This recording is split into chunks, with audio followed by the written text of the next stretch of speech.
Imagine this. You are in a store eyeing a product you have been debating on buying for a week. Then you see a sign that says only two left in stock. Suddenly you're pulling out your wallet like it's the last bottle of water in the desert. And that is the power of scarcity. Scarcity taps into one of our most primal fear, missing out. It's a psychological hack that turns hesitation into urgency and transforms casual intention into action. But there's the twist. It's not always about what you want, but what you think you can have. Businesses use this technique all the time, especially in online sales. Ever notice the countdown timer on e-commerce site? An ad that screams limited time offer, act now. These strategies aren't just marketing fluff. They're designed to trigger a psychological response. Why does this work so well? It's called the scarcity heuristic, where about when assigns more value to the things that appear rare or fleeting. Think about it. When there is a less of something, it feels more desirable. But here's where it gets interesting. This isn't just about tricking people into buying something. When used ethically, scarcity can actually highlight the genuine value of the product or a service. For example, a business coach with limited slots empathize that they want to dedicate time to each client. But scarcity is just a tip of the iceberg. What if I told you there's another technique that makes people buy because they feel that they owe you something? Let's talk about technique number 2, reciprocity. Have you ever received a free sample at the mall or suddenly felt compelled to buy the full product? That's reciprocity in action. It's like a mental handshake that keeps the sales wheel turning. Reciprocity is one of the most subtle yet powerful sales technique out there. It's rooted to a human tendency to repay kindness. When someone gives us something, be in time, value, or even a little freebie, we feel this almost unshakable urge to give something back. That could mean our attention, our trust, or even our money. Here's how businesses masters this technique. Free content, gifts, or small favor. Ever downloaded a free ebook or attended a free webinar? These aren't just acts of generosity. They're strategic moves to create goodwill and trigger the reciprocity effect. Some companies send free sample, knowing full well that we will feel inclined to purchase more. Even something as small as free consultations can make you feel like, well, I should have at least considered their service now. But let's not ignore the dark side of reciprocity. In less ethical hands, it can feel manipulative. For example, ever been guilt-tripped into buying something because of a relentless person who helped you for 5 minutes? So how can we use this without crossing the line? Offer real value upfront, something that genuinely helps your audience. Ensure your offer aligns with what you are selling. No gimmicks, just authenticity. But reciprocity isn't the only way to nudge someone into buying something. What happens when a little social proof comes into play? Let's dive into technique 3. Why do we check reviews before buying something online? Or why does a packed restaurant feel way more appealing than an empty one? That's the power of social proof. A psychological sales tactic that leverage one single truth. Human trust what others trust. Social proof is everywhere. That's why testimonials, star rating, and bestseller levels work so well. When people see that others have made a same decision, they feel safer making the same one. It's like our brain whispers. If they trust it, it must be good. But here's the thing, social proof doesn't happen by accident. Businesses know exactly how to amplify it. Ever seen a website plastered with glowing reviews? That not just to fill up space. Those words build trust. Popularity counts. Join over 1 million happy customers sound convincing,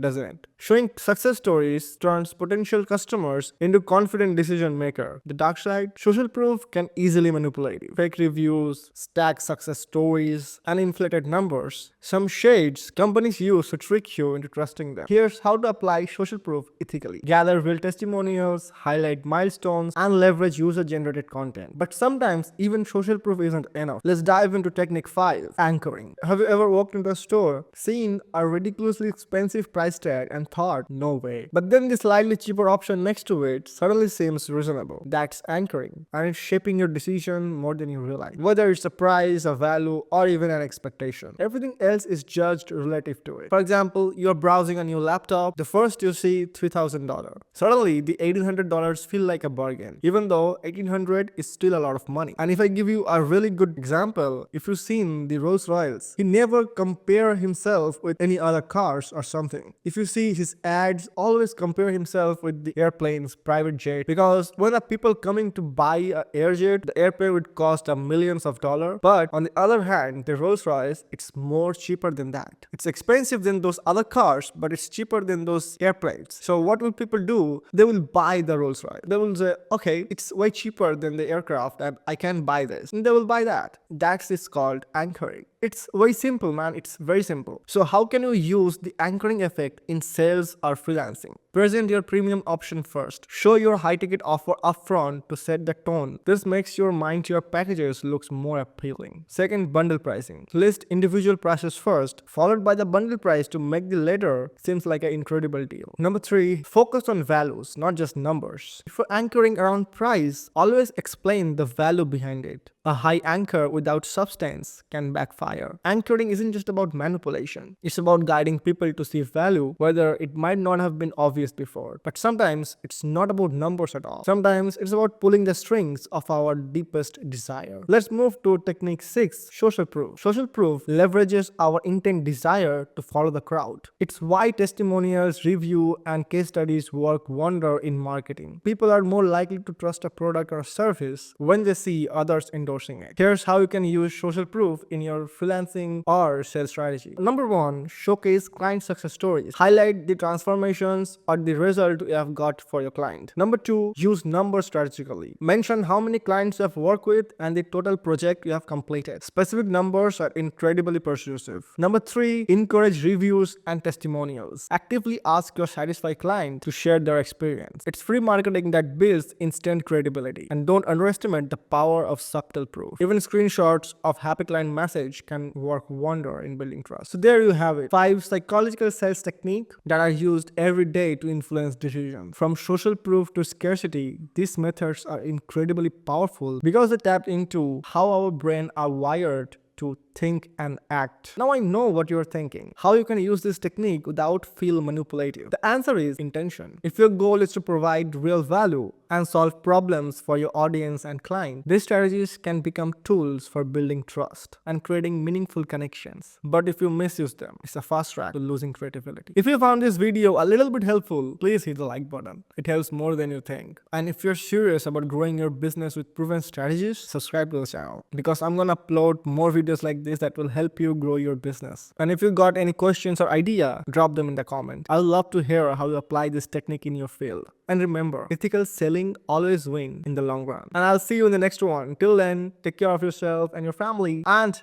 Happy New Year. Enjoy, brothers and sisters.